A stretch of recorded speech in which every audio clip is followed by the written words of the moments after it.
नमस्कार दोस्तों, आप सभी का एक बार फिर से बहुत बहुत स्वागत है आपके अपने YouTube चैनल मम्मा एंड बीवी पर।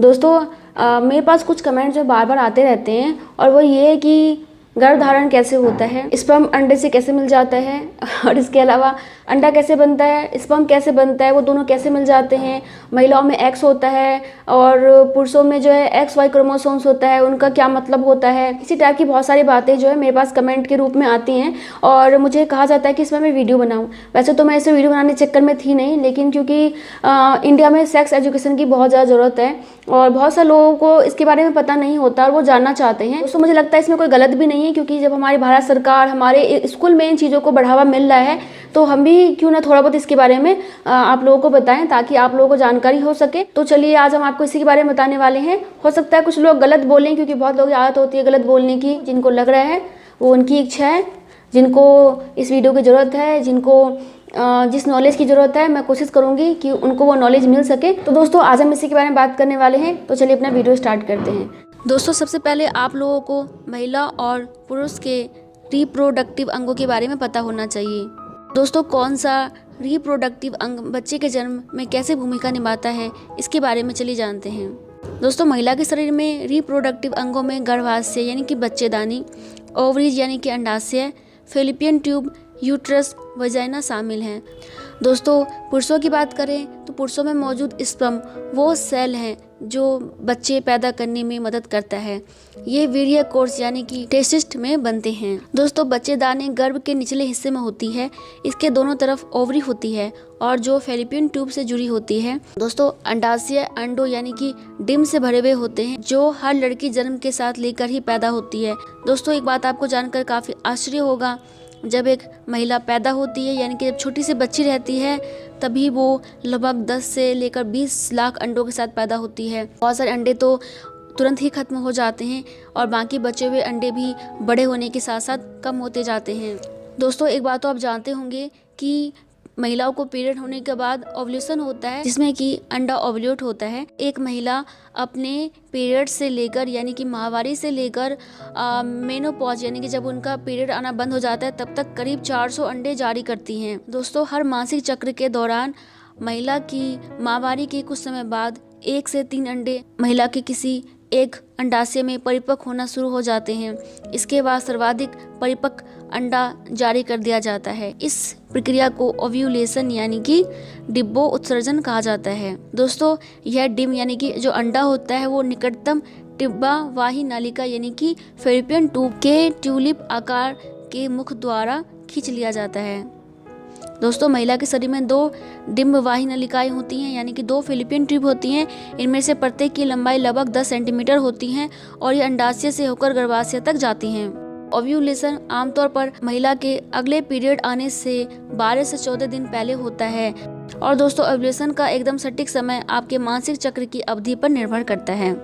दोस्तों बहुत सारे अलग अलग हार्मोन्स एक साथ मिलकर महिला के मासिक चक्र की अवधि, अंडे की परिपक्वता और ओव्यूलेशन के समय को नियंत्रित करते हैं। दोस्तों जब एक अंडा जारी हो जाता है तो वो लगभग 24 घंटे तक जीवित रहता है। गर्भधारण के लिए अंडे को इसी समय अवधि में शुक्राणु द्वारा निषेचित किए जाने की आवश्यकता होती है। अगर अंडा गर्भाशय में जाते हुए रास्ते में स्वस्थ शुक्राणु से मिल जाता है तो नई जिंदगी का सृजन की प्रक्रिया शुरू होती है।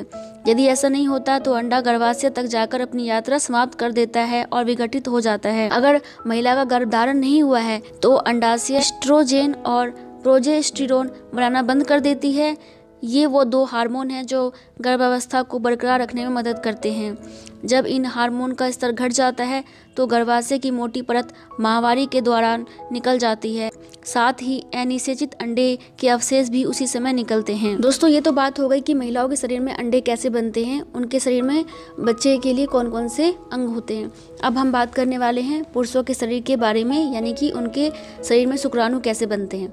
दोस्तों महिलाओं का शरीर हर महीने एक अंडे को परिपक्व बनाता है, वहीं पुरुषों का शरीर लगभग निरंतर काम में लगा रहता है और लाखों सूक्ष्म शुक्राणुओं का उत्पादन करता है। हर शुक्राणु का एकमात्र उद्देश्य अंडे की ओर तैरकर आना और उसमें व्याप्त हो जाना होता है। दोस्तों, स्टार्टिंग से अंत तक एक नई शुक्राणु कोशिका को बनने में करीब 2 से 3 महीनों का समय लगता है, यानी लगभग 72 दिन। दोस्तों, एक औसत शुक्राणु पुरुष के शरीर में केवल कुछ ही हफ्तों तक जीवित रहता है। हर बार वीर्यपात के साथ कम से कम 4 करोड़ शुक्राणु बाहर निकलते हैं।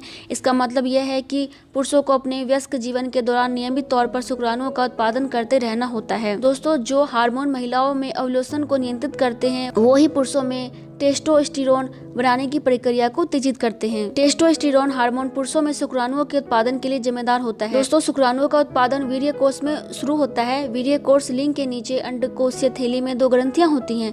वीर्य कोष शरीर के बाहर लटके होते हैं क्योंकि ये तापमान के प्रति काफी संवेदनशील होते हैं। दोस्तों, कुशलता पूर्वक स्वस्थ शुक्राणुओं के उत्पादन के लिए इनका 34 डिग्री सेल्सियस के तापमान में रहना जरूरी है। यह शरीर के सामान्य तापमान से करीब 4 डिग्री अधिक ठंडा होता है। एक बार शुक्राणु के बन जाने पर ये दोनों वीर्य कोष के अधिवर्षण, जिसे कि अंग्रेजी में एपिडिडिमिस कहते हैं, में संग्रहित हो जाता है।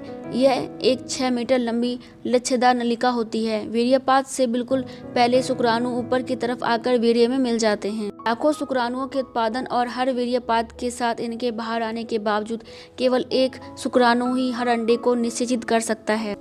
दोस्तों, बहुत सारे लोग इस बात पे कंफ्यूज रहते हैं कि उनके बच्चे का जो है जेंडर क्या होगा। तो यह इस बात पर निर्भर करता है कि कौन सा शुक्राणु पहले अंडे से मिलता है। दोस्तों, Y गुणसूत्र वाले शुक्राणु से बेटे का जन्म होगा और X गुणसूत्र वाले शुक्राणु से बेटी का जन्म होगा। तो यानी कि X और Y शुक्राणु में से जो शुक्राणु पहले महिलाओं के अंडे से मिलेगा वही जेंडर निर्धारित होगा। जब एक महिला और पुरुष संबंध बनाते हैं तो उसके बाद जो शुक्राणु होता है यानी कि स्पर्म होता है वो तैरकर अंडे के पास जाता है। दोस्तों, शुक्राणु को यह दूरी तय करने में लगभग 10 घंटे लगते हैं। फैलोपियन ट्यूब में कोई डिम इंतजार कर रहा होता है तो वह उसमें प्रवेश कर जाता है और फिर यह निषेचित होता है। उसके बाद निषेचित डिम फैलोपियन ट्यूब से होते हुए गर्भाशय में पहुंचता है, तब भ्रूण बनना शुरू होता है। निषेचित अंडा गर्भाशय में पहुंचने के बाद बहुत सारे सेल्स में बढ़ता है। बॉलनुमा अंडे को ब्लास्टोसिस्ट कहा जाता है। फिर ये ball pregnancy hormone HCG release करता है। यह हार्मोन ओवरीज को और नए अंडे रिलीज न करने का निर्देश देता है। ये क्रिया प्रेगनेंसी के 3रे हफ्ते तक पूरी होती है। जब ये हार्मोन माँ के ब्लड और यूरिन में मिल जाता है, उसके बाद ब्लड या यूरिन टेस्ट से प्रेगनेंसी का पता चलता है। तो दोस्तों, यह है पूरी प्रक्रिया जिससे कि एक नई जिंदगी जन्म लेती है और आपको माँ और बाप बनाती है। बाकी इसी तरीके से आप भी पैदा हुए थे, इसी तरीके से आपके बच्चे भी पैदा होंगे और आपके जो बच्चे हैं उनके बच्चे भी इसी तरीके से ही पैदा होंगे। तो इस प्रकार से सारी कार्रवाई होती है। एंड आई थिंक कि आपको आज का वीडियो भी अच्छा लगा होगा। अच्छा लगा हो तो प्लीज लाइक कर दीजिएगा। मैं मिलती हूँ नेक्स्ट वीडियो में, तब तक के लिए bye. Thank you so much. नमस्ते।